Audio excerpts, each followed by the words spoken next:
there would be prizes of all kind of events, and some of them best costume and all that. Saturday night there would be, or Saturday there would be, of course, the grand parade, and then Saturday night there would be a square dance on the street, and then an inside dance at the Knights of Columbus, and that is not the old 4-level building. That is what is now the Lone Wolf, and that would be the orchestra there would be Tommy Mack and his 10-piece band. How many people remember Tommy Mack? Yes. Okay. All right. Anyway, that's the lineup. Okay. A week before the celebration, you had the booster trips. Now, how many people know what the booster trips were? All right. People would pile on Main Street into maybe 30, as many as 30 cars lined up. And they would go to other towns to advertise events. It was done in 1972. It was done for some of the after-harvest festivals. There would be musicians. There would be can-can girls. Here are some can-can girls, and I believe this, well, I think maybe this is Don Jensen's wife. We have can-can girls Jean Jensen, LaWanda Kelly, Lavana Shepard, Marjorie Graft, Mrs. Reed, and Dorothy Werner.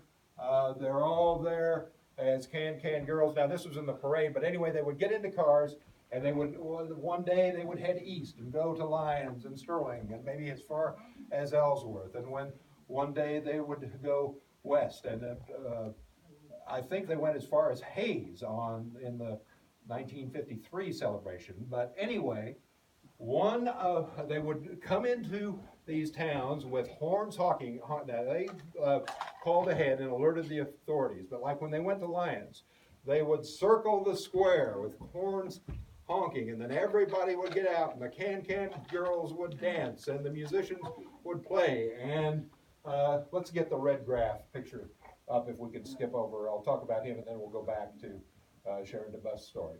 Red Graff, who was a partner in the Graff drugstore. He wasn't the pharmacist, but he was part owner. He, according to Robert Yarmer, was a very sober, rather somber man, very reserved, until he put on the clown costume and the makeup.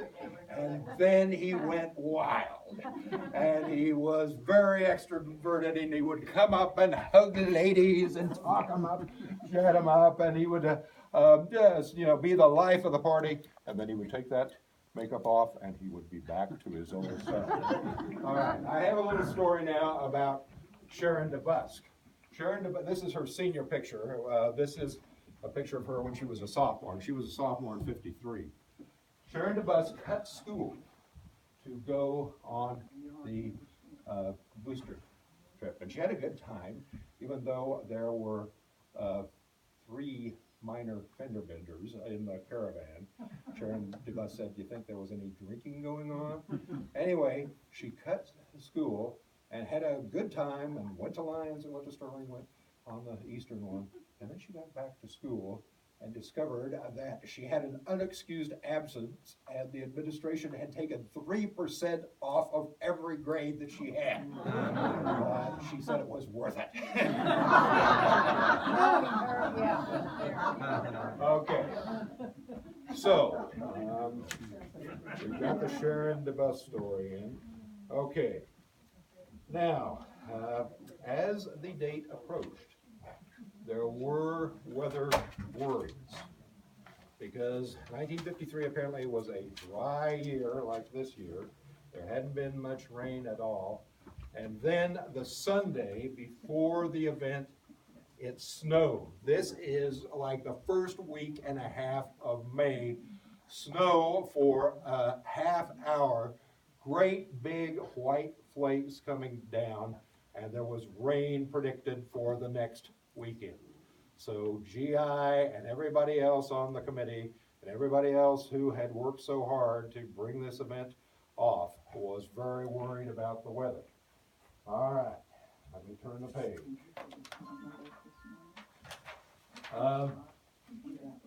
July arrived. Not July, the Jubilee arrived. The weather was good. The Friday night show had become an extravaganza. The gym was packed. There were, according to the Great Bend Tribune, 2,000 to 2,300 people in that gym that night. And here's the same picture, two different versions, but here is Charlene. I believe, Charlene, that is you. I can't But, see it. well, I can, and it looks to me like that is you, but the queen candidates were all in the front row wearing their formal gowns, and then there's all these people there. It was an extravaganza, not only the melodrama, the comic melodrama was kind of a hillbilly thing, but let me get my notes and go through what all went on. Let's see. The gym was packed. G.I. Robinson was the MC, and here's G.I.'s picture. We don't have it up again, but we'll get it up later. But he started out the evening asking for everybody who'd been in Ellinwood for 50 years or more to stand up, and then he had them sit down as he counted off years, and finally got to the oldest people in the crowd. And I don't know if you know these people. I don't know if I'm pronouncing it right. Is it Ed Keller? Is this the German spelling of Keller? K-O-E-H-L-E-R? Kaler. Okay. Ed Kaler was the oldest man, and Mrs. Stephen Sanko was the oldest woman. Do you know who that is, some of you? Okay. Then the beauty contest. Now, let me refresh your memory, Charlene. Okay. The beauty contestants were asked to come up and parade in a circle twice before the judges. And who were the judges? The mayor of Great Bend, the mayor of Hoisington, and the mayor of Lyons. All right, so the girls all paraded in a circle twice, and then the judges met to deliberate. And they picked as runners-up Pat McDowell and Betty Anderson, who I told you about before. And the winner of the beauty contest was Myrna Madge Snyder. And people tell me she was always called Myrna Madge, never just Myrna. All right, and this is, here are the beauty contestants. There's Sharon Bren, Pat McDowell. Here's Charlene. Her label got cut off, but she's here with us tonight. And here's Myrna. Here's Connie Case, is it? Yeah. And Carol Sue Harold. I believe was she called Carol Sue all the time? Yeah. Okay, and next picture. This is Laria Burscheit, and this is Janice Pullman. We don't have a picture, like I said, of, who was it, Ann Clinton, and then Betty Anderson. We don't have a picture of her.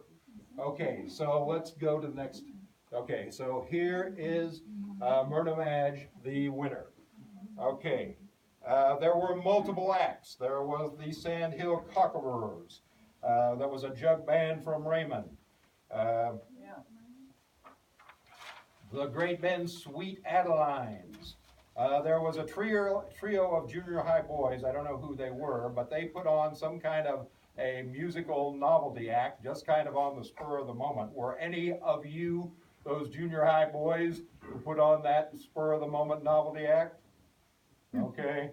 And then there was, get this, a blackface wedding.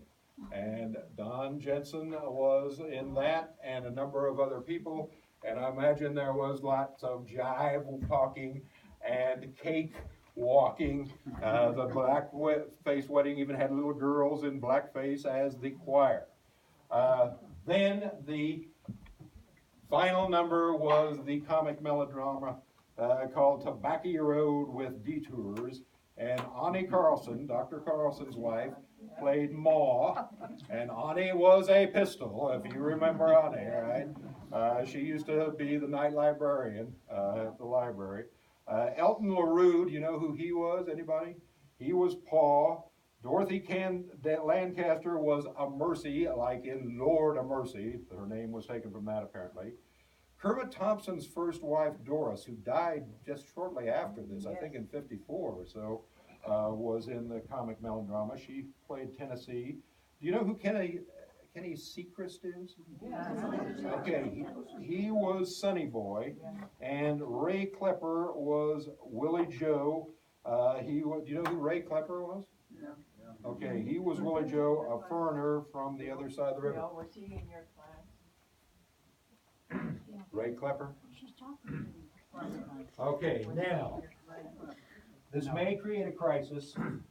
I am going to try to get this VCR to show you, there are just a few scenes of the night show, the talent show.